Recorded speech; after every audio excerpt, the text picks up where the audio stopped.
our channel. Today we're doing another episode of Training with Bubba. Enjoy the episode and we'll see you in the next one. The one thing I want you to keep in mind when you're watching this footage is that this horse actually came from another person. We did not get him from the BLM. We got him from somebody who had already trained up Mustangs in the past, and he came with a ton of trauma. I'm not exactly sure what that's all about. She didn't tell me precisely, but I do know that she broke her arm, and I'm pretty sure it was while riding him.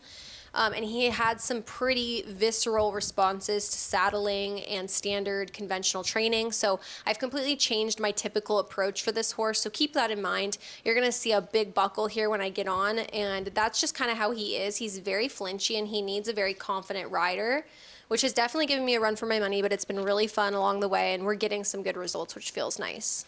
So biggest thing here is just really getting Bubba comfortable with riding, whatever that looks like for him. If he wants to lean down and graze, we encourage that for sure because he gets very flinchy when his head is in a vulnerable position, like grazing. So we're just giving him scratches. We got him back to his favorite little grazing spot, and we're just standing with him in the shade and encouraging him to eat grass if that's what he feels like doing. But most importantly, to give us a relaxed energy. A lot of times when I'm sitting on Bubba like this, when his ears are pricked, he tends to be very rigid and stressed out. So we just wanted to feel calmness. And by the end of this session, sitting back here, we ended it when he was feeling the most calm and relaxed and felt comfortable. You can see this here where he's doing the jabbing and stabbing for food because he's uncomfortable.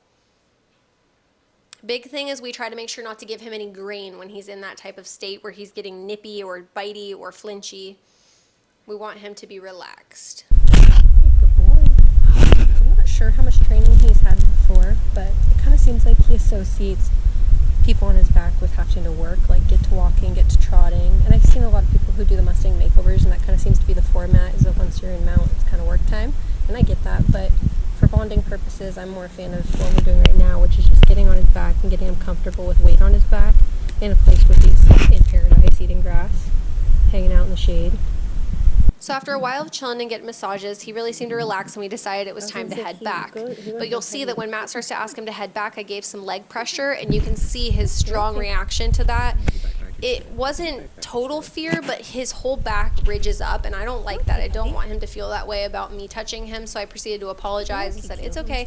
And so what I'm trying to do is, instead of actually pressing my heels or my leg against him, I'm trying to really communicate with my seat and squeeze my butt and lean forward to show him we're trying to go forward. We started heading back towards the pasture, but we went around the side of the house that has our dog yard on it. I didn't want the dogs to come flying out of the dog door and scare the crap out of Bubba when she was on his back, so we turned around and went back the way we came.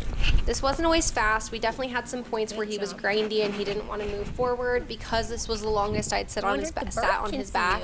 But we decided that we would just keep trudging forward, give him some time when he needed time, and sure enough, it worked. We got back to the barn. So then we decided we would try something crazy, and Matt handed me the lead rope, which he definitely flinched when he handed it to me, but I stood with him and just waited for food, which I have done this before because I've done mounting training by myself when Matt was at home, but to have done something overwhelming like that ride and then do this, it was definitely a nice decompressor for him, and so we rewarded him with his carrots after his training. And we really just spent the rest of the time giving him love and telling him he was a good boy. We ended up bringing him his hay and feeding him dinner before putting him back into the pasture. So now that we've got riding down, it's time to start kicking it up a gear. So you'll be seeing us do more. I think I'm going to stay away from the saddle for a while since there's so much trauma, but you'll have to wait for the next episode for that. So when in doubt, love it out. We'll see you in the next one. Bye.